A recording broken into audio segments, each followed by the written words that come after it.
como um jogo de xadrez. E colocar mais dinheiro no bolso exige essa diplomacia.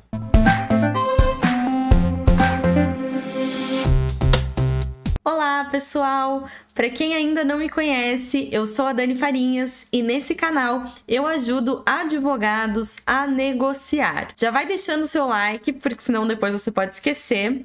Se inscreve aqui no nosso canal e compartilha esse vídeo com seus amigos. Você já deve ter cometido alguns erros na hora de negociar, né? Eu mesma já cometi vários erros e acabei, infelizmente, perdendo alguns acordos aí por causa desses erros. Às vezes é uma questão bem simples, alguma coisa que a gente deixa de observar ou que a gente acaba deixando passar e acaba prejudicando ali a nossa negociação. Por isso eu quero conversar com vocês hoje sobre essas questões, esses erros que podem nos prejudicar de alcançar aí os nossos tão sonhados acordos. Por que que um advogado com uma mentalidade inadequada pode prejudicar o seu acordo, né? Pode acabar não fechando o acordo. Bom, quando a gente começa a trabalhar com acordos, é comum a gente não ter uma visão assim tão clara do que a gente está fazendo, né? Muitas vezes a gente até pensa, ai, que saco, né? Ter que ligar para outro advogado, ter que tentar fazer um acordo. Não é muito mais fácil eu deixar o processo seguir, deixar a decisão na mão do juiz? Pode ser que sim, pode ser que não. Primeiro ponto importante aqui. Você está fazendo um trabalho realmente valioso, essencial para o teu cliente, para outra parte e para você, claro, que vai ver a cor aí dos seus honorários muito mais rápido se você conseguir fechar esse acordo. O relatório Justiça em Números do CNJ traz para gente uma informação bem importante sobre processos aqui em geral. De forma geral, os processos eles têm um prazo médio de tramitação de 2 a 3 anos aqui no Brasil. E isso a gente conta desde o ajuizamento até a baixa do processo. Então, assim, gente, tem processos aí de indenização por dano moral, tá? Um processo bem simples, às vezes até no juizado especial, ele tem aí esse prazo médio de tramitação. E quando ele vai para a fase de recurso, isso é muito pior, vai muito mais longe. Então, às vezes, você vai ter que esperar esse tempo de 2 a 3 anos, pelo menos, para ter aí os seus honorários. Por que que é tão importante, então, fechar um acordo? Essa é um dos pontos, né, de importância. Seria reduzir esse prazo e ter a solução do conflito e, consequentemente, receber, né, muito antes, de forma muito mais rápida.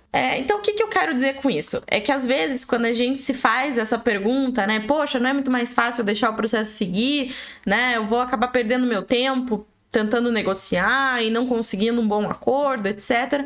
Mas o que que acontece? Financeiramente, deixar o processo seguir pode não ser viável para você, né, para o teu cliente e também para outra parte. Então, não entender o processo é um erro, porque isso pode te dar vontade de desistir de fazer um acordo, ou mesmo de tentar aí, só que de má vontade. Enfim, esse é um erro comum e que está relacionado aí à nossa mentalidade, à nossa forma de ver o processo. Outra questão, outro erro comum e também relacionado à nossa mentalidade é quando a gente coloca um foco exclusivo nas nossas próprias demandas e a gente acaba ignorando as necessidades da outra parte, dos outros envolvidos naquela negociação. Ou seja, quando a gente acha que o problema do outro é problema exclusivo do outro. Mas, Dani, por que que eu tenho que me preocupar com o problema do outro se o meu problema já me gera estresse suficiente, ele já é grande o suficiente para me causar tanta preocupação? Porque, gente, quando você age dessa forma, focando somente em resolver o teu problema, isso pode criar um ambiente de confronto, pode criar aí uma situação de conflito muito maior e dificultar o teu acordo. Lembra quando eu falei para vocês em outros vídeos aí sobre a importância de negociar de forma criativa? Então, quando você coloca as preocupações de ambas as partes no centro da negociação e busca resolver aquele problema como um todo, você consegue atuar em conjunto com a outra parte e criar mais de uma opção. e a partir daí vai ser mais fácil chegar a um acordo que atenda a vocês dois. Então eu trouxe aqui para vocês algumas dicas práticas para mudar essa mentalidade e conseguir e não cometer esses erros aí, né? E conseguir fechar os seus acordos. Primeira questão, né, seria entender o processo.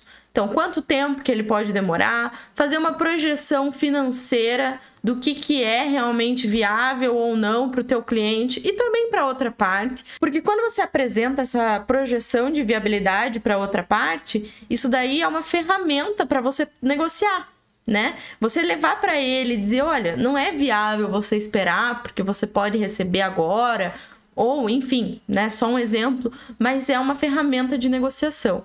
E lógico, isso também é importante para você, né? Como eu falei, para você talvez receber seus honorários muito antes, enfim, entenda o processo, compreenda e faça essa projeção de viabilidade. E depois, adote uma postura colaborativa com a outra parte. Por que eu tô dizendo isso? Não é porque para você ser bonzinho o tempo todo, para você ser muito legal, muito querido. Não, é porque isso é uma estratégia de negociação.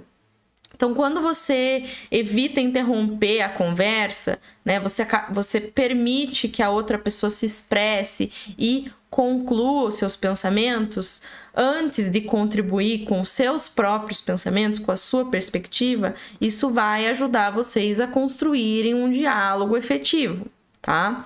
Também é legal você fazer perguntas relevantes para obter informações claras. Às vezes você fica só ouvindo ali ou você nem tá realmente prestando atenção e você acaba não fazendo as perguntas adequadas, né, para você poder obter as informações que você realmente precisa para chegar a uma solução.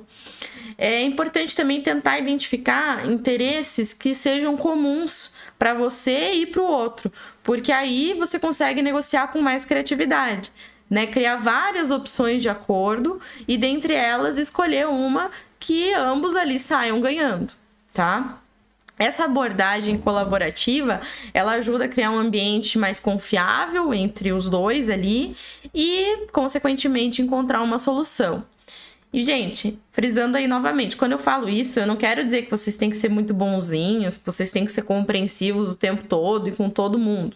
O que eu quero dizer é que vocês precisam ser inteligentes, porque negociar é um jogo de estratégia, como um jogo de xadrez. E colocar mais dinheiro no bolso exige essa diplomacia. Chegamos ao fim desse vídeo. Se você gostou e ainda não deixou seu like, deixa lá, se inscreve no nosso canal e compartilha com seus amigos, com seus colegas, para levar conhecimento para o maior número de pessoas possível, para ajudar o nosso canal a crescer. Muito obrigada por me acompanhar e até a próxima!